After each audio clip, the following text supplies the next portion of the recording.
తాకట్లో ఉన్న బంగారాన్ని విడిపించి ఆ రోజున మార్కెట్ ధర కట్టి మిగిలిన డబ్బును మీకు అందిస్తుంది కొమ్మూరి గోల్డ్.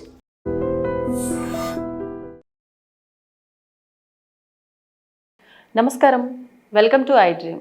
ధర్మ మార్గం విత్ విజిత కార్యక్రమానికి స్వాగతం.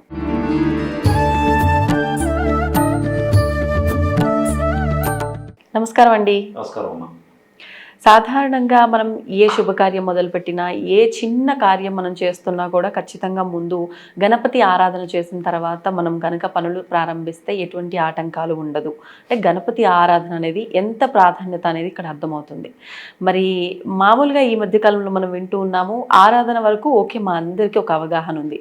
ఉపాసన అని చెప్పి గణపతి ఉపాసన ఏంటి? గణపతి ఉపాసన ఆరాధనకు మించింది ఏదైనా ఉంటుందా? లేకపోతే అసలు ఏంటి ఈ ఉపాసన ఎందుకు చేయాలి, చేయటం వల్ల ఫలితం ఏంటి?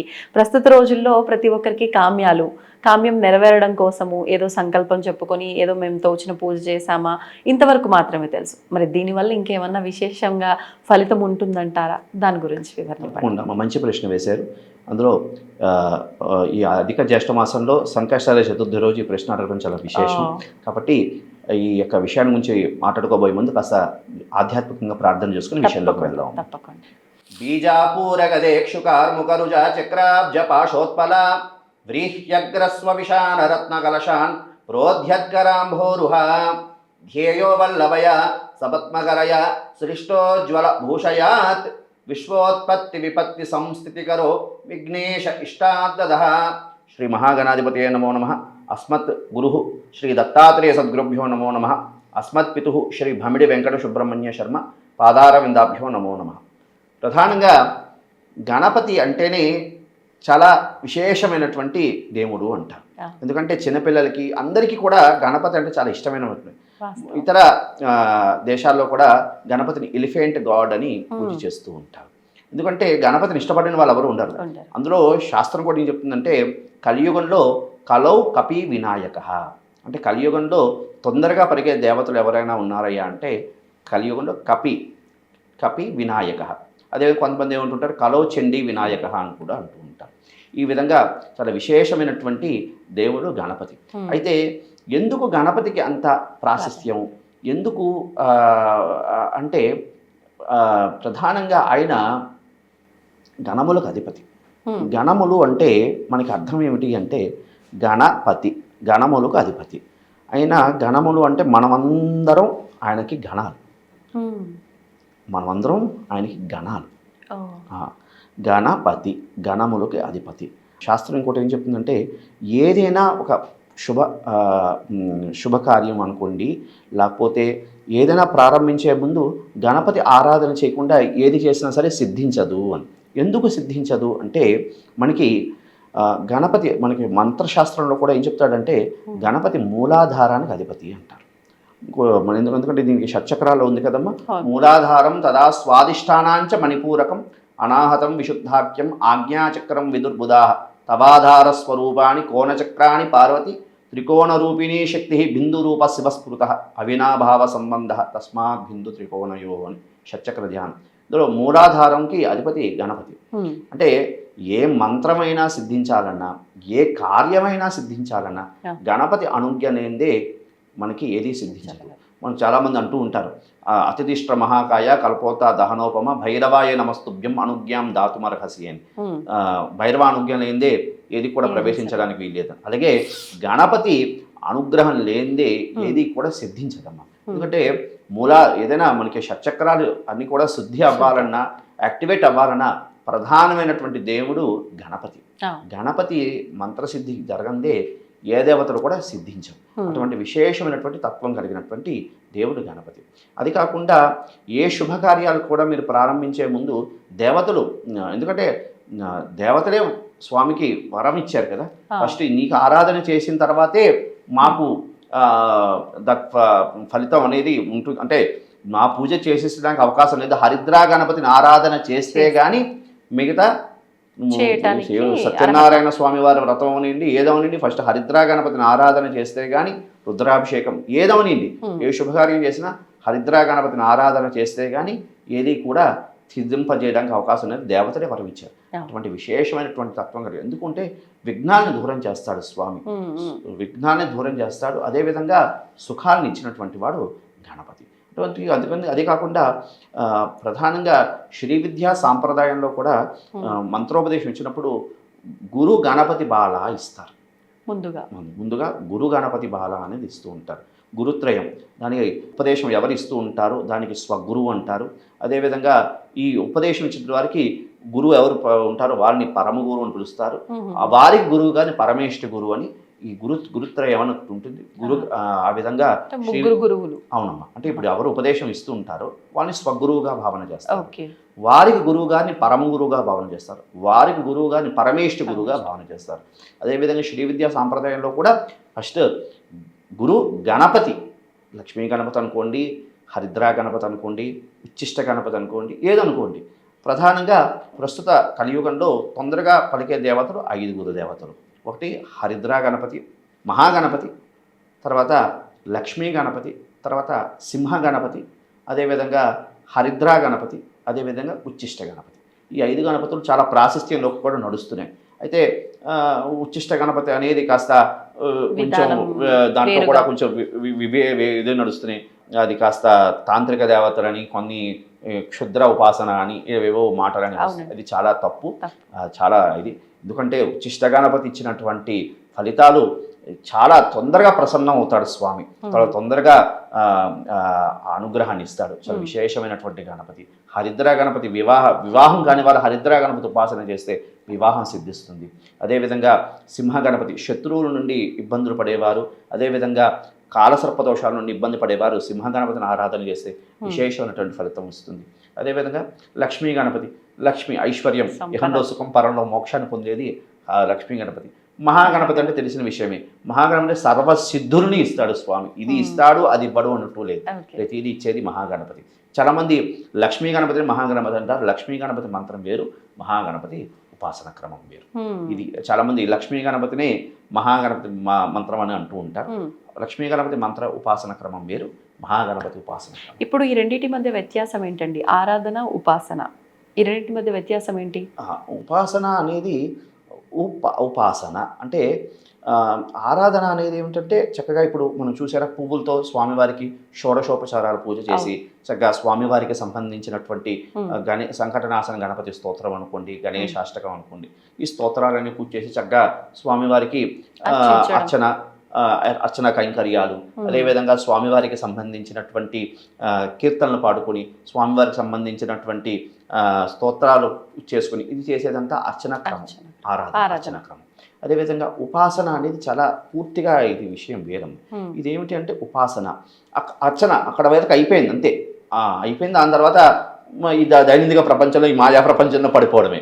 కానీ ఇక్కడ ఉన్నటువంటి విశేషం రహస్యం ఏమిటి అంటే ఉపాసన అంటే ఇది కూడా అక్కడే కూర్చోమని కాదు. ఉపాసన అంటే ఉపా ప్లస్ ఆసన. ఉపాసన అనేది ఏమిటి అంటే మంత్రం ఆ స్వామివారికి సంబంధించి, ఉదాహరణ గణపతి అనుకోండి, గణపతికి సంబంధించిన మంత్రం మననాత్రాయతే ఇది మంత్ర. మంత్రం అంటే ఏమిటి అంటే మనని తరింపజేసేది. ఏది చూడండి, అందుకే జపతో నాస్తి దుర్భిక్షం అంటూ ఉంటారు, జపతో నాస్తి పాతకం అని కూడా అంటూ ఉంటారు. అంటే ఆ మంత్రం మననాత్రాయతే ఇది మంత్ర, మనని తరింపజేస్తుంది. ఏది తరింపజేస్తుంది దాన్నే మంత్రం అంటారు. దాన్ని ఉపాసన అనేది ఏమిటి అంటే ఆ దేవతకి సమీపంలో ఉండడు. చాలామంది ఉపాసన అని చెప్పేసి దేవుడి దగ్గర కూర్చోపోయి, ఇప్పుడు ప్రస్తుతం ఈ మధ్యన అడిగే ఒక శిష్యుడు నాకు అడగడం జరిగింది, గురుగారు మేము గణపతి ఉపాసన అంటే అలా గణపతి దగ్గర కూర్చోపోవాలా? నీవు గణపతి దగ్గర కూర్చున్నా నీ బుద్ధి స్వామివారి దగ్గర ఉంటుందా? ఉండదు. ఉపాసన అనేది ఏమిటంటే ఎక్కడ ఉన్నా నువ్వు స్వామివారిని మనసులో పెట్టుకుని స్వామివారి తాలూకు మంత్రాన్ని చక్కగా అజపాజపంగా, అంటే సోహం హంస అన్నట్లుగా మనం సోహం అని మనం ఎలా ఉచ్ఛ్వాస నిశ్వాస అలా చేస్తూ ఉంటామో, అదేవిధంగా ఆ గణపతికి సంబంధించినటువంటి బీజాక్షరాలు సంబంధించిన మంత్రం ఏ ఉపాసనను తీసుకుంటావో ఆ మంత్రానికి సంబంధించి తదేవ లగ్నంగా ఏది చూసినా ఏది కనిపిస్తున్నాదో అదే ఈశ్వరం సర్వభూతానాం సర్వం విష్ణుమయం జగత్ అన్నట్లుగా ఏది ఆ స్వామి అంతా సర్వం వ్యాపి అయి ఉన్నాడు అన్నట్లు భావనతో స్వామిని సదా మనసులో ధ్యానం చేస్తూ ఉండేది అని కూడా ఉపాసన అంటూ. అర్హతలు ఏమైనా ఉండాలంటారా ఈ ఉపాసన తీసుకోవడానికి సంబంధించి? మంచి ప్రశ్న వేశారమ్మా. దీనికి సంబంధించిన విషయాల్లో కూడా అర్హతలు అన్నీ అంటే అర్హత అంటే శ్రద్ధావాన్ లభతే జ్ఞానం. దీనికి సంబంధించి ఇదే విషయం, శ్రద్ధావాన్ లభతే జ్ఞానం. శ్రద్ధ ఉన్నవాడికి జ్ఞానం సిద్ధిస్తుంది. అందుకే మనకి జ్ఞానం ఎప్పుడు సిద్ధించిందో ఆటోమేటిక్ పాపం క్షయమవుతుంది. అందుకే మనకి భగవద్గీత శ్రీకృష్ణుడు వారు ఏం చెప్తారు, జ్ఞానాన్ని కర్మదగ్ధాని అంటారు. జ్ఞానాన్ని కర్మదగ్ధాని. జ్ఞానం ఎప్పుడు సిద్ధించిందో ఆటోమేటిక్ కర్మ అనేది దగ్ధం అయిపోతుంది, ప్రారబ్ధ కర్మ దగ్ధం అయిపోతుంది. దీనికి ఈ ఉపాసన ఉన్న లక్షణాలు ఏమిటి అంటే మెయిన్ అచంచలమైనటువంటి దేవత మీద సంపూర్ణమైనటువంటి విశ్వాసం అనేది ఉంటే అది ఒక అది ముఖ్యమైనటువంటి విషయం. అదేవిధంగా దీనికంటూ కొన్ని నియమాలు ఉన్నాయమ్మా. ఏమిటంటే కొన్ని వ్యసనాలు, కొంత ప్రతి మనిషికి ఏదో కొన్ని వ్యసనాలు ఉంటాయి. ఆ వ్యసనాలను కాస్త దూరంగా పెట్టుకోవడం. అదేవిధంగా ఒక్కొక్క సాంప్రదాయం బట్టి ఉంటుందమ్మా. అంటే కొంతమందికి దీనికి సంబంధించిన నియమాలు అంటే మంత్రశాస్త్రంలో 3 రకాల ఆరాధన క్రమాలు ఉన్నాయమ్మా. ఒకటి శుద్ధమైనటువంటి సాత్వికమైనటువంటి ఆరాధన, దక్షిణాచారం, వామాచారం, సమయాచారం, ఇలాగా 3 రకాల ఆరాధన క్రమాలు ఉన్నాయి. వామాచారం అనేది అది మనం చేసేది అంత ఆరాధన కాదు, అదంతా కొంచెం ఉగ్రమైనటువంటి సాధన. అదేవిధంగా దక్షిణాచారంలో చాలా జాగ్రత్తగా కొన్ని నియమాలు అంటూ ఉంటాయి. ఏమిటి అంటే అంటే గురు సాంప్రదాయం. కొంతమంది మా గురువులు మాకు చెప్పినటువంటి విషయం ఏమిటి అంటే కాస్త ఉల్లిపాయ కొన్ని వారాల్లో ఉల్లిపాయ తినకూడదని, బయట ఆహారాలు విసర్జించాలి అని. అంటే బయట ఎక్కువగా ఎందుకు బయట ఆహారం తీసుకోవద్దు అంటారంటే యతో భావ తతో మనః, యతో మనః తతో క్రియ, యతో క్రియ తతో ఫల. నేటి సమాజంలో మీరు అబ్జర్వేషన్ చేశారో లేదో, ఇది కాస్త వ్యూవర్స్కి మాట నచ్చకపోవచ్చు. మనం భోజనం చేస్తున్నప్పుడే చూడండి మంచి టీవీ చూస్తూ తింటూ ఉంటాం. పూర్వం ఏమనివారు, భోజనకాలే హరినామస్మరణ అనేవారు. భోజనకాలే హరినామస్మరణ అనేవారు. కానీ ఇప్పుడు హరినామస్మరణ ఉందా? హరనామస్మరణ ఏమీ లేదు. ఏమో నడుస్తుంది అది. ఆ వేసేటప్పుడు టీవీ వేసుకుని మనం ఇది అంతా చూస్తూ అదే టైంలో సెల్ ఫోన్ చూస్తూ మనం తింటున్నాం. కొద్దిగా ఏదో చూసేది ఆధ్యాత్మికమైనటువంటి చింతన చూస్తామా, చూసేది అదేవేవో తాపత్రయాలు, ఇంకా అమ్మలకి క్షమించాలి, ఇంకా సీరియళ్ళు అవి ఏవేవో అవన్నీ చూడడం వల్ల యథోభావ తతో మన ఆ చేసేటప్పుడు వంట చేసేటప్పుడు కూడా అలాంటివి. అందుకే పూర్వం ఏమని వారమ్మా పెద్దవాళ్ళు, అన్నం వండుతున్నప్పుడు చేస్తున్నప్పుడు కాస్త ఆధ్యాత్మికంగా లలితా సహస్రనామం, శ్రీమాత శ్రీ మహారాజ్ఞి శ్రీమత్ సింహాసనేశ్వరి చిదగ్నికుండ సంభూత దేవకార్య సముద్రతే నిత్యానందకరి వరా భయకరి సౌందర్య రత్నాకరి. అమ్మవారికి సంబంధించినటువంటి శ్లోకాలు చక్కగా చదువుకుంటూ వంట చేస్తే అది అమృత తుల్యమైనటువంటి అవుతుంది. అది చక్కగా పిల్లలు కుటుంబ సభ్యులంతా తింటే అదంతా కూడా ఒంటికి పడుతుంది. కానీ ప్రస్తుత కాలంలో అవన్నీ లేవు. కానీ బయట కూడా వ్యవస్థ కూడా ఏమవుతున్నది, వాడు ఏ తాపత్రయంతో వండుతాడు, ఏ గలాటాలు కొట్టుకొని అవి వండుతారు, శుచి శుభ్రత ఉండదు. అవి తినడం వల్ల మనకేమవుతుంది, శరీరం అంతా కూడా మనకి అదే భావన కలుగుతుంది. దానివల్ల లేనిపోని తాపత్రయాలన్నీ మనకు వస్తాయి. అందుకని బయట ఆహారాలు నిషిద్ధం అన్నటువంటి ఒక భావన. కాబట్టి ఇది అంటే కొన్ని వ్యసనాలు అనేది విసర్జించాలమ్మా. అదేవిధంగా ఉల్లిపాయ, ఎందుకంటే తమో గుణాత్మకమైనటువంటి విషయం, అది అంటే సాధనకి పనికిరాదు అని అంటారు. కాబట్టి దాన్ని విసర్జించడం. కొన్ని అంటే మరీ తప్పదు ఆరోగ్యరీత్యా అంటే కొన్ని తీసుకోవచ్చు, కానీ కొన్ని రోజుల్లో అయితే పూర్తిగా విసర్జించాలి. మేమైతే నేటికి ఒక 18 సంవత్సరాలు ఉల్లిపాయ పూర్తిగా విసర్జించడం జరిగింది. అదేవిధంగా దాన్ని ఏమంటారు, మా గురువాక్య ప్రమాణం, మా గురువు గారు ఏం చెప్తే అదే ప్రమాణంగా మేము చేసేది. అదేవిధంగా దానికి సంబంధించినటువంటి బయట ఆహారం మాకు నిషిద్ధం అని చెప్పారు. ఆ విధంగా చేయడం. అదేవిధంగా ఒక మంత్రాన్ని తీసుకుని మంత్రాన్ని అక్షరలక్ష జపం చేయడం. ఆ విధంగా చేయడం ద్వారా మంత్రసిద్ధి కలిగి ఈ ఆ దేవత యొక్క అనుగ్రహానికి పాత్రుడవడానికి అవకాశం ఉంటుందమ్మా. మరి అంటే నార్మల్గా సామాన్యులందరికీ తెలిసింది ఆరాధన. మీరు ముందర చెప్పినట్టుగా భక్తిగా, అంటే భక్తి శ్రద్ధలతో చేస్తున్నామా, లేదంటే మొక్కుబడిగా చేస్తున్నామా, ఏదైనా విశేషం ఉంది ఆ రోజున చేస్తున్నామా పక్కన పెడితే, అలా చేయటము మా పలానా కామ్యాన్ని నెరవేర్చుకోవటము, స్వామికి ఇది ఇలా చేస్తే మా కామ్యం నెరవేరుతుంది. మీరు చెప్పిన ఈ ఉపాసన నియమనిష్టలతో కూడిన ఈ ఉపాసన చేయటం వల్ల కూడా కోరికలు నెరవేరుతాయా? ఫస్ట్ విషయం ఏంటంటే, ఇప్పుడు చూడండి, మీకు దీక్ష అనేది ఎవరైనా అయ్యప్ప దీక్ష అనుకోండి, లేకపోతే గణపతి దీక్ష, ఏవో దీక్ష, వాళ్ళు దీక్ష నియమాలని ఎందుకు పెట్టుకున్నారు? దీక్ష నియమాలను పెట్టుకోకుండా నిత్యం ఆరాధన చేసుకోవచ్చు అన్నట్టు చేసుకోవచ్చు కదా. ఎందుకు నియమము అనేది పెట్టుకుంటే మనం అనుష్ఠానంలో ఉన్నాము, మనం జపంలో ఉన్నాము, మనం దీక్షలో ఉన్నాము అన్నటువంటిది ఈ శరీరానికి మనస్సు చెప్తూ ఉంటుంది, బుద్ధికి తెలియజేస్తుంటుంది అనమాట. ఏమిటి అంటే దీక్షలో ఉన్నాము. చూడండి, వస్త్రధారణ కొంతమంది వేసుకుంటారు ఎరుపు రంగు వస్త్రం, అమ్మవారికి సంబంధించి ఎరుపు రంగు వస్త్రం. దేనికి అవసరం లేదు, వస్త్రాలు వేసుకోవాలి ఆ విధంగా ప్రమాణం అంటూ లేదు. ఎందుకు అంటే అమ్మవారికి సంబంధించినటువంటి నేను వస్త్రం ధరిస్తున్నాను అంటే నేను దీక్షాదారుణ్ణి కాబట్టి నేను ఈ నియమాలు పాటిస్తూ చేయాలి. మన మైండ్ని మనం ప్రిపేర్ చేసుకోవడం. అది కాకుండా ఏ దేవతకి సంబంధించినటువంటి వస్త్రం ధరించడం ద్వారా, రంగు వస్త్రం ధరించడం ద్వారా ఆ దేవత కూడా ప్రసన్నం అవుతుంది. కాబట్టి అదొక కారణం. ఎందుకంటే ఇంకోటి ఏంటంటే ఎంత మనం నియమంగా చేస్తామో దాని ఫలితం కూడా అంతే ఖచ్చితంగా వచ్చి అది మన మంత్రంలో ఉన్నటువంటి శక్తే అది కదా. మన దాన్ని ఏమంటారు, లక్ష్మీ గణపతికి సంబంధించినటువంటి మంత్రాన్ని తీసుకుంటే దాంట్లో సుమారుగా 5 బీజాక్షరాలు ఉన్నాయి. ఉదాహరణ లక్ష్మీ గణపతి తీసుకోండి, 5 బీజాక్షరాలు ఉన్నాయి. మరి ఆడవారు చేయొచ్చా బీజాక్షర మంత్రాలు? ఆడవారు చేయకూడదు అంటారు కదా. లేదు, అందరు ఎవరైనా చేయొచ్చా, ఎవరైనా. కానీ గురు ఉపదేశం ప్రస్తుత కాలంలో అందరూ కూడా మంత్రాలు మాధ్యమాల్లో, క్షమించాలి ఈ విషయాన్ని కాస్త నేను ఇబ్బందిగా మాట్లాడితే వ్యూవర్స్ క్షమించాలి, ప్రస్తుత కాలంలో దాని అంటారు మాధ్యమాల్లో అందరూ ఉపదేశాలు బీజాక్షరాలు ఉపదేశం చేసేస్తున్నారు. ఇది చాలా తప్పిదం. ఇది ఏమిటి అంటే గురుముఖంగా తీసుకోవాలి. గురుముఖంగా తీసుకుని సాధన చేస్తే ఖచ్చితంగా సిద్ధిస్తుంది. ఉదాహరణ మీరు ఇందాక అడిగారు, ఏమిటి అడిగారు, దాన్ని ఏమిటంటారు, నియమంగా చేస్తే మనకి సిద్ధి కలిగే యోగం అనేది ఉందా అని అడిగారు. ఖచ్చితంగా సిద్ధి కలిగే యోగం ఉందమ్మా. ఎందుకంటే మంత్రాలు ఉన్నది దేనికి, మనం తరింపజేసుకోవడం కదా. మన ఇందాక మీతో మననా త్రాయతేది మంత్ర, మన తరింపజేసేది, ఇహంలో సుఖాన్ని పరంలో మోక్షాన్ని ఇచ్చేది మంత్రం. కాబట్టి మంత్రం, ఇప్పుడు ఉదాహరణ లక్ష్మీ గణపతి మంత్రం ఉంది. లక్ష్మీ గణపతి 5 బీజాక్షరాలు, విశేషంగా 5 బీజాక్షరాలు, 5గురు సంబంధించిన దేవతలకు సంబంధించి బీజాక్షరాలు ఉన్నాయి. ఆ 5గురు సంబంధించిన దేవత బీజాక్షరాల వల్ల 5 రకాల కామ్యాలను సిద్ధిస్తుంది. పంచభూతాత్మకమైనటువంటి బీజాక్షరాలు. పంచభూతాలు చాలామంది ఈ మధ్యన ఎవరో అడిగారు, దానికి అంటే అది మాధ్యమంలో బయట వ్యక్తపరిచేది కాదు. వశమానయ స్వాహ అని లాస్ట్లో వస్తుంది లక్ష్మీ గణపతి సంబంధించి. బీజాక్షరాన్ని చెప్పడం ఇష్టం లేక చెప్పట్లేదు, వశమానయ స్వాహ. అయితే దానికి ఎవరో అన్నారు, గురుగారి చేస్తే అందరూ వశమైపోతారు. అది చాలా తప్పిదమైనటువంటి విషయం. అంటే శాస్త్రంలో గురువులు ఎలా చెప్తున్నారు, దాంట్లో ఉన్నటువంటి విషయాన్ని, నిగూఢమైనటువంటి విషయాన్ని తెలియజేయట్లేదు. అందులో ఉన్నటువంటి బీజాక్షరాలు పృథ్వీతత్వం, వాయుతత్వం, జలతత్వం, ఆకాశతత్వం, ఈ విధంగా అగ్నితత్వం, ఈ విధంగా ఉన్నటువంటి బీజాక్షరాలు.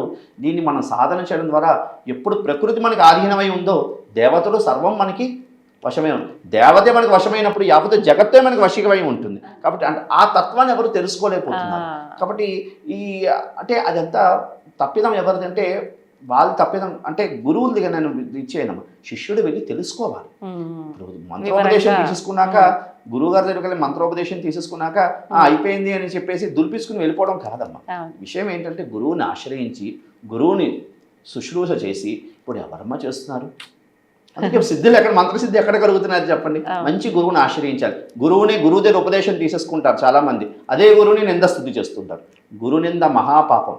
ఎందుకు అంటే గురునింద చేయడం వల్ల బ్రహ్మరాక్షసులై పుడతారని మనకి పురోక్తంలో కూడా ఉంది. మాతృనింద, గురునింద, పితృనింద, దైవనింద, అదేవిధంగా స్త్రీ నింద, ఆడవాళ్ళని కూడా నింద చేయకూడదు అని. ఇవి చేయడం వల్ల 5గురు శాపాలు మనకి దీంట్లో కూడా ఉంది. గురుశాపం, అదేవిధంగా పితృశాపం, అదేవిధంగా మాతృశాపం, అదేవిధంగా దైవ శాపం, అదేవిధంగా స్త్రీ శాపం.